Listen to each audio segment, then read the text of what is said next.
Welcome to Suman TV. నేను మీ Nag.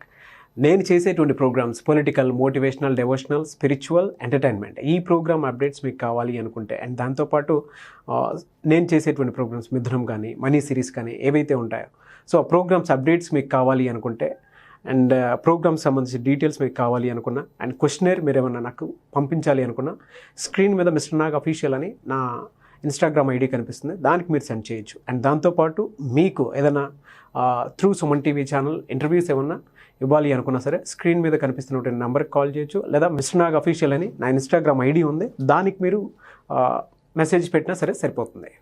Thank you. నమస్కారం శ్రీ ఆచార్య అనంతకృష్ణ స్వామి గారు. నమస్కారం అండి. 282వ money Mantra video sir.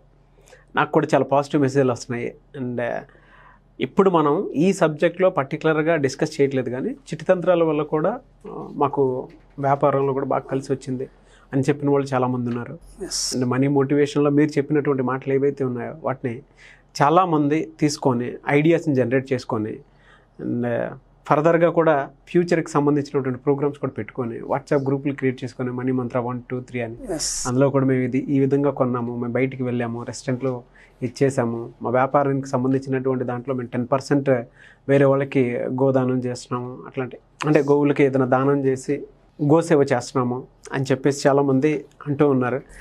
And అవి కూడా నేను కొన్ని చూశాను, ఫీడ్బ్యాక్ కూడా చూశాను, నాకు కూడా ఇన్స్టాగ్రామ్లో పెడుతున్నారు చాలామంది. Thank you so much each and every one. ఈ వీడియోలు ఇంత బాగా ఎంకరేజ్ చేస్తారని కూడా ఇనిషియల్ పీరియడ్లో అనుకోలేదు.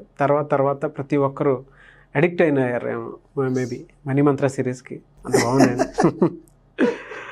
Thank you so much sir once again. మీకు కూడా థ్యాంక్ యూ వెరీ మచ్. 282వ మనీ మంత్ర వీడియో, ఇందులో ఏం చెప్తున్నారు? మనము ఎవ్రీ మంత్ గోల్డ్ కొనమని చెప్పాము అందరికి. అవును, ఎవ్రీ మంత్ గోల్డ్ కొనాలి, ఆ రెస్టారెంట్కి వెళ్ళాలి, దాన్ని ఎలా ప్లాన్ చేయాలి, ఇంకా ఏమేమి చేయాలి మనం, అంటే ఏమేమి చేస్తే మనం అలాగే ఎప్పటికీ ఎవరిగ్రీన్గా ఉండగలుగుతాం అనేటివి కూడా మనం తెలుసుకుందాం ఈ వీడియోలో. షూర్. మనం ఏం చేస్తామంటే చెప్పింది మట్టుగా చేస్తాం. ఇది చెప్పారు గురుగారు లేకపోతే క్లాస్లో ఇది చెప్పారు అది మాత్రమే చేస్తాం. అవును, నేను ఎన్నోసార్లు చెప్పాను, నేను చెప్పింది కరెక్ట్ కాదు. మీకంటూ కొన్ని అభిప్రాయాలు ఉంటాయి, మీకు కూడా కొన్ని ఆలోచనలు వస్తాయి, వాటిని కూడా ఇంప్లిమెంట్ చేయండి. మీకు వచ్చే ఆలోచనలు కూడా ఇంప్లిమెంట్ చేయండి. మీరు ఏమనుకుంటారంటే క్లాస్లో ఇలా చెప్పాడు కదా ఇది మళ్ళీ చేస్తే కరెక్టా కాదా అని ఎప్పుడు అనుకోకండి. ఎప్పుడైతే మీరు బాగా గుర్తుంచుకోండి, క్లాస్కి వచ్చారు, ఆ సబ్జెక్ట్ అంతా విన్నారు, ఆ తర్వాత అఫర్మేషన్ స్టార్ట్ చేశారు, క్లాస్లో ఏమేమి చెప్పారో అవన్నీ పాటిస్తున్నారు, ఇప్పుడు టోటల్గా మీరు పాజిటివ్గా మారిపోయినారు. ఇప్పుడు ఒక కొత్త ఆలోచన వచ్చింది, అప్పుడు చెయ్యను వద్దని సంశయం వద్దు, ఎందుకంటే ఆల్రెడీ మీరు పాజిటివ్ కాబట్టి పాజిటివ్ ఆలోచనలు వస్తున్నాయి మీకు. మరి ఇదే ఆలోచనలు మీరు క్లాస్ రాకముందు ఎందుకు రాలేదు మీకు? ఇప్పుడు ఎందుకు వచ్చిందంటే అది పాజిటివే కదా, అవునా కదా? కాబట్టి దాన్ని ఇంప్లిమెంట్ చేయండి. అప్పుడు మీరు ఏం చేస్తారంటే గోల్డ్ కొన్నారు సరే, ఎక్కువ మ్యాక్సిమం ఏం చేస్తారంటే వాళ్ళ ఇంటి ఆవిడకి గోల్డ్ కొంటారు, ఆమెకి అన్ని నగలు చేస్తుంటారు. అలా కాదు, ఈసారి గోల్డ్ కొన్నారు ఆవిడకి చేయించండి, ఇబ్బంది అని లేదు. నెక్స్ట్ టైం గోల్డ్ కొన్నారు ఆయన చేయించుకోవాలి, మళ్ళీ నెక్స్ట్ టైం గోల్డ్ కొన్నారు పిల్లలకు చేయించాలి వరుసగా. ఇలా దాన్ని డిస్ట్రిబ్యూట్ చేయండి. మీరు నా దగ్గర మన క్లాస్కు వచ్చిన ఆయన నా దగ్గర అపాయింట్మెంట్కి వచ్చాడు, ఎలా ఉన్నాడు అలాగే ఉన్నాయి, పరిస్థితులు మారలేదు అన్నాడు. మరి గోల్డ్ కొంటున్నావు అన్నాను. కొంటున్నాను గురువుగారు అన్నాడు. మరి కొంటే ఏంటి, కనీసం ఒక ఉంగరం కూడా లేదు నీకు, ఒక చైన్ కూడా కనిపించాలి. కొనమన్నారు కానీ అన్నీ చేయించమన్నారండి. కొనేం చేసుకుంటారు, బీరువాలు పెట్టి మురిసిపోవడానికా? కొనడం ఎందుకు? అవన్నీ కొని వాటిని నగల రూపంలో మనం వేసుకోవడానికే కదా.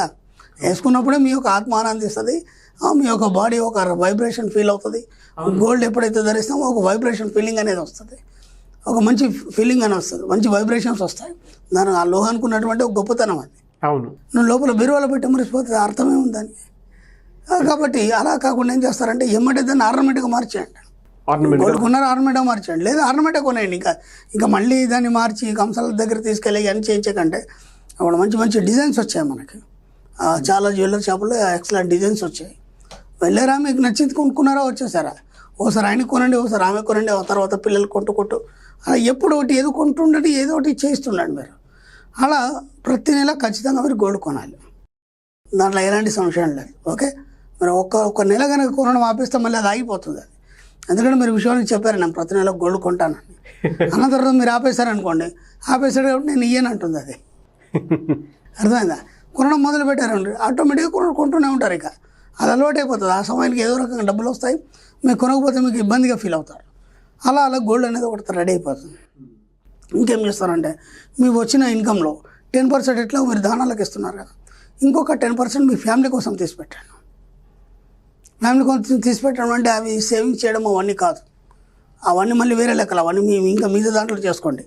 ఈ 10% ఏం చేస్తారంటే ఖచ్చితంగా ఎవ్రీ ఇయర్ కానీ లేకపోతే ఎవ్రీ 6 monthsకి ఒకసారి మొత్తం ఫ్యామిలీ అందరు కలిసి ఒక టూర్ వేయండి. టూర్ అంటే ఏదో హైదరాబాద్ పక్కన ఉన్న వరంగల్ ఉంది, వరంగల్ పోయిద్దాం, ఆ వరంగల్ కిల్లా అవన్నీ చూస్తారు, అట్లా కాదు. మంచి ఒక మేఘాలయ మనం ఉన్నది నుంచి చాలా దూర ప్రాంతాలు, లేదా వరుసగా పెట్టుకోండి. ఈ ఇయర్ నేను ఈ స్టేట్కి వెళ్ళాలి, ఈ ఇయర్ ఈ స్టేట్కి వెళ్ళాలి. 6 monthsకి ఒక్కసారి మనం మన దేశంలో ఉన్న ప్రాంతాలను చూసే ప్రయత్నాలు చేయండి. 1 yearకి ఒకసారి విదేశాలు చూసే ప్రయత్నాలు చేయండి. అర్థమైంది? ఎంత వీలైతే అంత. ముందుగా మన భారతదేశం దగ్గర ఉన్న ప్రాంతాలని చూడండి, తర్వాత మెల్లిమెల్లి డిస్టెన్స్కి వెళ్ళండి. అంటే ఇప్పుడు ఒకేసారి ఉన్న పరంగా మీరు అవన్నీ ఊహించలేకపోవచ్చు. అవును, దీన్ని ఎలా ప్లాన్ చేసుకోవాలనేది చెప్తున్నాను నేను. ఇప్పుడు మీరు ఇలా చేయడం వల్ల ఏమవుతుందంటే అది కూడా మీకు అలవాటు అయిపోతుంది.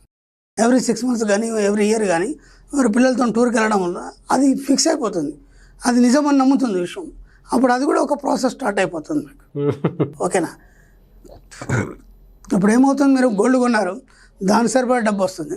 టూర్లు వేసారు, దాని సరిపడా డబ్బు వస్తుంది. ఓకే, అలాగే ఎవ్రీ ఇయర్ మీ బర్త్డే ఫంక్షన్ ఏదైతుందో దాన్ని గ్రాండ్గా జరపండి. ఇప్పుడు మనం ఎట్లా ఎవ్రీ ఇయర్ కొన్ని కార్యక్రమాలు పెట్టుకుంటాం కదా, ఎవరైనా నేను తిరుపతి పోయి రావాలి, పోయి వచ్చిన తర్వాత ఇంట్లో పూజ చేసి అందరిని పిలవాలి. ఓకే, అలా ఏదైనా సరే మీద ఒక ప్రోగ్రాం ఖచ్చితంగా ఎవ్రీ ఇయర్ కానీ 6 నెలలకు ఒకసారి మీ బంధువులందరినీ పిలిచి ఒక ఫంక్షన్ చేయండి. ఓకే, అర్థమైందా? దీంతో ఏమవుతుందంటే మీకు డబ్బు రావడం అనేది మొదలవుతుంది. ఎంత అంటే వాటికి సరిపడే డబ్బు రావాలి కాబట్టి వస్తూనే ఉంటుంది. దీంతో ఏమవుతుందంటే మీకు ఒక పాజిటివ్ మైండ్ అనేది ఏర్పడుతుంది. ఎంత వీలైతే అంత ఎవ్రీ ఇయర్ ఒక ఫంక్షన్ చేయండి. ఏది లేదు కనీసం మీ బర్త్డే ఫంక్షన్ గ్రాండ్గా చేసి అందరి బంధువుల్ని ఇలా ఫ్రెండ్స్ని అందరినీ పిలవండి. అప్పుడు ఏమవుతుందంటే మీ యొక్క ఇన్నర్ మైండ్ అనేది సంతృప్తి చెందుతుంది. దాని ద్వారా ఏమవుతుందంటే అంతకు డబ్బుని ఆకర్షిస్తుంది. మన సబ్జెక్టులోకి వచ్చారు, డబ్బు సంపదాశ్వర్యంలోకి వచ్చేసారు. దాంతోపాటు మనం చేయాల్సిన కార్యక్రమాలు ఇవి చేయడం వల్ల ఏమవుతుందంటే మనకి విశ్వం ఇంకా అంతకంతకు ఇవ్వడం అనేది మొదలవుతుంది. మీరు ఏదో వచ్చేసాయి అఫర్మేషన్ చేస్తున్న డబ్బులు వస్తున్నాయి, ఇవన్నీ చేయలేదనుకోండి, ఎందుకు చేయాలి? ఖర్చు పెట్టడానికి చేయాలి. ఖర్చు పెడితేనే డబ్బు వస్తుంది. ఖర్చు పెట్టడానికి మనం ఈ ప్రోగ్రామ్స్ అని ఫిక్స్ చేసుకోవాలి. అర్థమైందా? లేకపోతే దేనికని ఖర్చు పెడతారు మీరు? డబ్బు వస్తుందండి, దేనికని ఖర్చు పెడతారు? అప్పుడు స్టక్ అయిపోతుంది, రావడం అనేది ఆగిపోతుంది. ఇప్పుడు చెత్త బుట్టు ఉంది, నిండింది, దాంట్లో మళ్ళీ చెత్త వేయగలుగుతాం మనం, దాన్ని ఖాళీ చేస్తేనే మళ్ళీ నింపుతాం మనం. అలాగే డబ్బు వచ్చింది, దాన్ని ఖర్చు పెట్టకపోతే డబ్బు రాదు మళ్ళీ మీ దగ్గరికి. బ్యాంకులను దాంట్లో ఫిక్స్ డిపాజిట్ చేసి అలా పెట్టేస్తారు, రాదు. మరి ఎంత ఖర్చు పెడితే అంత డబ్బు వస్తుంది. ఎలా ఖర్చు పెట్టాలి? ఇలా వీటికి ఖర్చు పెట్టండి. అర్థమవుతుందా? ఫస్ట్ గోల్డ్ కొనండి ఎవ్రీ మంత్, తర్వాత టూర్లు వేయండి, తర్వాత ఎవ్రీ ఇయర్ ఒక ఫంక్షన్ పెట్టండి ఇంట్లో, ఏదో ఫంక్షన్. లేదు మీ పాప బర్త్డే అయినా సరే, ఎవరి బర్త్డే అయినా సరే, లేదా మీ బర్త్డే సరే గ్రాండ్గా జరపండి. లేదు ఎవ్రీ ఇయర్ ఏమో మీకు మొక్కుబడులు అవి ఎట్లా ఉంటాయి కాబట్టి అవన్నీ సరిగ్గా జరపండి. అవి నమ్మకాలు మీ, అంతే తప్ప ఒక ఖర్చు పెట్టడానికి అవన్నీ కారణాలు మనకు, అంతే. అలాగైనా చేయండి. మొత్తానికి ఎవ్రీ ఇయర్ ఒక మంచి గ్రాండ్ ఫంక్షన్ చేయండి, దానికే ఖర్చు పెట్టండి. ఓకే, అప్పుడప్పుడు సరదాగా మీరు ఫ్రెండ్స్తో అలా బయట తిరగడానికి ఖర్చు పెట్టండి. మీరు ఎక్కడ కూడా దేనికి కూడా పిసినర్థం చేయొద్దు. మీ యొక్క ఏదైతే ఖర్చు పెట్టుకోవాలనుకుంటారో మీకోసం, దానికి ఎక్కడ కూడా వెనక రావద్దు. అది ఎంత ఖర్చు అయినా సరే, 50,000 కావచ్చు, 1,00,000 కావచ్చు, 10 లక్షలు కావచ్చు. మీకు ఇది నచ్చింది కొనండి, అంతే. నీకేం అవసరం లేదు 10 లక్షల రూపాయల వస్తువు నీకేం అవసరం అని ఎవరన్నా సరే మీకు సంబంధం లేదు, మీకు నచ్చింది అంతే. ఇంతకుముందు కూడా చెప్పాను, ప్రపంచంలో అతి విలువైన వస్తువులు ఎన్నో ఉన్నాయి, వాటి గురించి మనకు తెలియదు. ఒకసారి సెర్చ్ చేయండి, దాంట్లో మీకు ఏం నచ్చిందో కొనండి, ఎవరితో మీకు సంబంధం లేదు. కొందరు ఇళ్ళలో చూస్తానండి, అవి కాస్ట్లీ రిచ్ ఐటమ్స్ అండి. అవును, అది చూస్తే ఇంత చిన్న ఐటమ్ ఉంటే 10 లక్షలు, ఒక బ్యాగ్ ఉంది 2 లక్షలు, హ్యాండ్ బ్యాగ్ 2 లక్షలు, 3 లక్షలు, 5 లక్షలు. హ్యాండ్ బ్యాగ్ అయింది 3 లక్షలు, 5 లక్షలు ఉండడమే. దాని క్వాలిటీ ఏంటి అవన్నీ మీకు తెలియదు. కాబట్టి మీకు నచ్చిందా కొనండి, అంతే. ఎవరేమో అనుకుంటారు, ఎవరో అంటారు, మీకు సంబంధం లేదు. ఎంత వీలైతే అంత మీ ఆత్మకు తృప్తిని ఇస్తారో, ఎంత ఆనందాన్ని ఇస్తారో, అంతకు రెట్టింపు 100,000 రెట్ల డబ్బును ఆకర్షిస్తుంది. కాబట్టి డబ్బుని ఎలా ఖర్చు పెట్టాలి? విలాసాలకు కానీ, లేకపోతే సరదాలకు కానీ, లేకపోతే ఎలా చేయాలనేది మనకు తెలియదు. ఆ పిచ్చిగా అన్నిటికీ ఖర్చు పెట్టేస్తాం మనం. అలా కాకుండా ఒక సిస్టమేటిక్గా మీకు అర్థం కాకుండా ఈ విధంగా ఖర్చు పెట్టండి. ఎంత ఖర్చు పెడితే అంత డబ్బు వచ్చేస్తుంది. హాయిగా హ్యాపీగా ఎంజాయ్ చేయండి. ఎక్కడ కూడా పిసినారు నుంచేది మీరు ఖర్చు పెట్టే విషయంలో. హాయిగా ఇంట్లో మీకు ఏమేమి కావాలి అన్ని వస్తువులు కొనేసుకోండి. ఒక పాప ఉంది, ఒక పాప ఒక వస్తువు నచ్చింది కొనేస్తుంది అంతే. ఇది ఎందుకు తెచ్చావని మాత్రం మా అమ్మాయి కనకండి. అప్పుడు మార్కెట్ వెళ్ళి వస్తువు నచ్చింది తీసుకొచ్చేస్తుంది. నీకేం అవసరం, ఇది ఎందుకు తెచ్చావు, చిన్నపిల్లవు కదా నీకేం తెలుసు, ఏమనకండి. వస్తువులు ఇంటికి రావడం అనేది సమృద్ధికి కారణం అవుతుంది. వస్తువులు ఇంటికి రావడం, కొత్త కొత్త వస్తువులు మన ఇంట్లోకి వచ్చాయంటే సమృద్ధి తోడవుతుంది ఇంట్లో. ఆ విషయం మీకు తెలియదు. దానివల్ల ఏమవుతుందంటే ఇల్లు ఎప్పుడు సంపూర్ణంగా సమృద్ధిగా ఉంటుంది. దాంతోపాటు డబ్బు వస్తుంది. వస్తువులు రావడం మొదలైందంటే మీకు డబ్బు రావడం అనేది మొదలైందని అర్థం. గిఫ్ట్లు వస్తాయి మీకు. ఇప్పటిదాకా మీరు మొహన్కి ఏనాడు ఎవరికి ఒక గిఫ్ట్ ఇచ్చిన మొహం కాదు. ఆ పాపన పోలేదు. ఎందుకంటే మనకు ఇయ్యాలనే ఆలోచన కూడా రాదు. ఇప్పుడు నా క్లాస్కి వచ్చిన తర్వాత చాలామంది గిఫ్ట్స్ ఇస్తున్నారు. మీరు ఎంత గిఫ్ట్స్ ఇస్తే అంత పొందగలుగుతారు మీరు. కాబట్టి ఎంత వీలైతే అంత గిఫ్ట్స్ ఇవ్వండి. అది అమ్మాట కూడా చెప్పాను. చిన్న పిల్లలు ఉన్నారు ఇంట్లో, ఒక బొగ్గు పెట్టి చాక్లెట్ జేబులో పెట్టుకోండి. మ్యాక్సిమం పిల్లలకి చాక్లెట్స్ పంచేయండి. ఒక హ్యాపీనెస్. వాళ్ళు మిమ్మల్ని చాక్లెట్ మామయ్య అని పిలుస్తారు వాళ్ళు. ఏం పోయేదే ఉంది. ఇవ్వడం నేర్చుకోండి. ఎంత వీలైతే అంత ఖర్చు పెట్టండి. ఎంత వీలైతే అంత ఇవ్వడం నేర్చుకోండి. ఎంత వీలైతే అంత గిఫ్ట్స్ ఇవ్వండి. అంతకంటే మీరు పొందగలుగుతారు. మీరు ఒక సమయం తర్వాత ఊహిస్తే, అసలు ఆలోచిస్తే ఎలా ఉన్న లైఫ్ ఎలా మారిపోయింది మీరే ఆశ్చర్యపోతారు. ఇవన్నీ ఒక్కొక్కటిగా మీరు పాటించడం మొదలు పెట్టండి. ఒక్కొక్కటి అమలు చేయడం మొదలు పెట్టండి. మీతో పాటు మీ పిల్లలకు నేర్పించండి, మీ ఆవిడకి నేర్పించండి, మీ ఆయనకు నేర్పించండి, మీ చుట్టుపక్కల ఉన్న బంధువులకు నేర్పించండి. అందరూ హ్యాపీగా జాయ్ఫుల్గా ఉండాలని కోరుకుంటున్నాను. Thank you so much Shri Acharya Anantakrishna Swami గారు.